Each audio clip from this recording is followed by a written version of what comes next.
Ah, pineapples. That's what sometimes these notes are referred to as. The paper $50 notes, up to $1,500 value depending on particular features and details. So we'll jump right in, have a look at everything to do with the paper Australian $50 notes. Let's cut straight to the details. Rennick's Australian coin and banknote values book for the values. And this is the page. We've got the 50 paper notes here from 1973 through to 1995. So yeah, you see here 73 and then the different years they were produced down to 1993, which is the start of the last run of these notes. And all of these figures here are the values depending on the condition of the note and different attributes. So we can see here $1,500 for an uncirculated, UNC stands for uncirculated banknote from 1973, and that's a last prefix, so it has to have the YAU before the serial number for it to be that banknote. Not many of them made, and that's the value right there, but there are lots of different values depending on condition. So these condition gradings up here, if you're new in this book, you go to the page before the $1 notes. So I'll just show you, going back a couple more pages to the $1 notes page, the page before it, it has the condition grading definitions right here. So you see F, VF, EF, EF, AUNC, and uncirculated there. So you can read those definitions of, if you've got a banknote, you read the definition and match it up with the condition grading. And then you can go back to your page on the $50 notes and you can just find it right here. Oop, no, that's the 20s still. Let's go. And then you can match up the condition grading with the year you've got. Now, you also need to know which year it is too. So, yep, should have covered that first. But see here, it's got Phillips Wheeler, or it's got Knight Wheeler, or Knight Stone. They're the signatures on the banknotes. So here you see down the bottom here, there's little signatures here. That's a Johnston stone right there.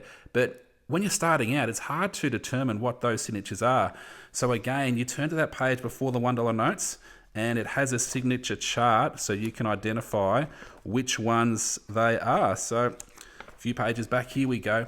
So the banknote signature identification chart for decimal notes. So all of these signatures appear on the banknotes here in Australia, and you can determine which signatures they are to work out which year your notes are from. And then you can look at the condition and you can work out a relative value. So this book has, it's a bit of a guide, these values in this book, but it's a good guide, I think. And yeah, away you go from there. Who's on the $50 note and why? So we've got notable Australians, historical figures portrayed on Australia's banknotes. So this book from the Reserve Bank of Australia, and yeah, this page right here, this is on this side of the banknote.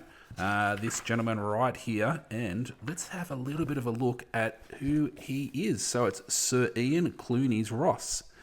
Sir Ian Clunies Ross, 1899 to 1959, began to study veterinary science at the University of Sydney in 1918.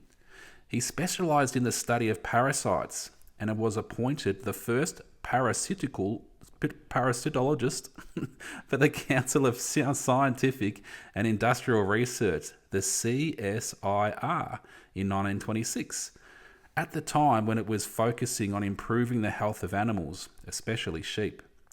By 1949, Clunies Ross was appointed chairman of its successor, the Commonwealth Scientific Industrial Research Organisation, CSIRO, and he became an influential advocate for the public benefits of science, research and education.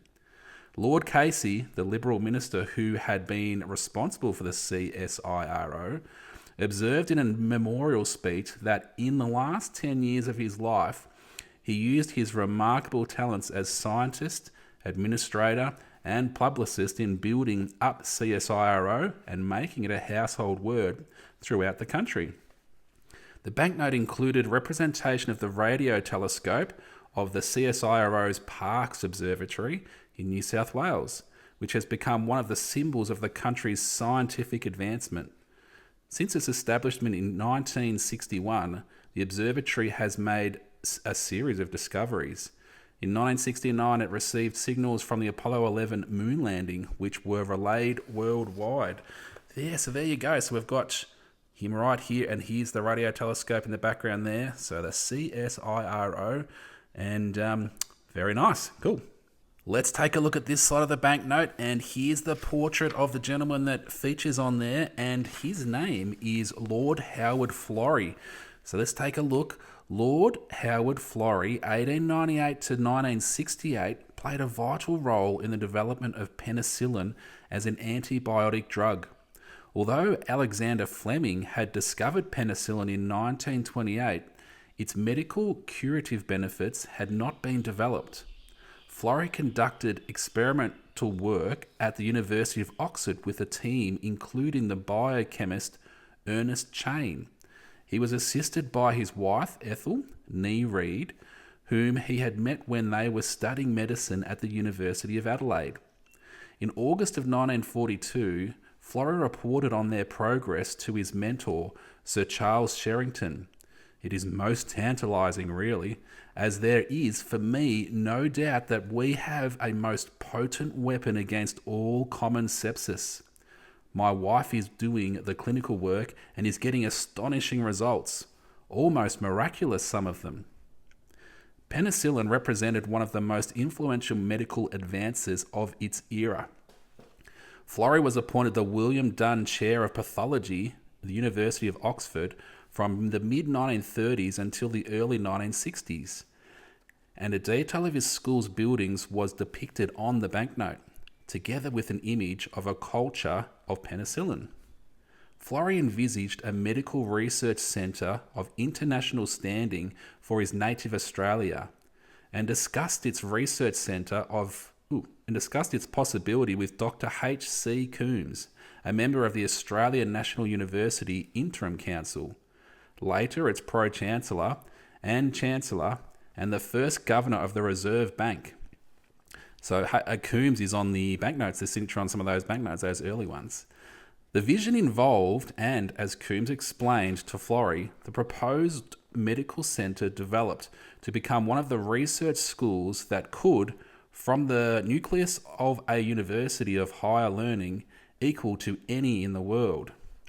The John Curtin School of Medical Research at the Australian National University was founded in 1948. Florey was Chancellor of the ANU from 1965 until his death in 1968. Florey was knighted by King George VI in 1944, and the following year he received the Nobel Prize for Physiology and Medicine with Ernest Chain and Alexander Fleming. He was made a peer in 1965 and became Baron Florey of Adelaide and Marston, the village near Oxford where he settled. So there you go. These banknotes also had a security feature with a metal strip running through the note. You can't really see it with the naked eye, and it also has a watermark as well. So if I put this light on behind the banknote, you will be able to see those two features. This is the metal strip woven through the note, a thread through the note, and here we've got Captain Cook. Captain Cook, the watermark in that white window pane of the banknote. So yes, the $50 paper banknote's great to have as part of your collection. I've got a fair few in my collection, and yes, I do like to use this book, the Ranks Australian Coin and Banknote Values book, to get a bit of an idea on the values of them. I've got a link to that book through the links in my account, so you can pick that up. But $50 notes, if you wanted to pick some of these up, I haven't got any available for sale, but people sell them on sites like eBay.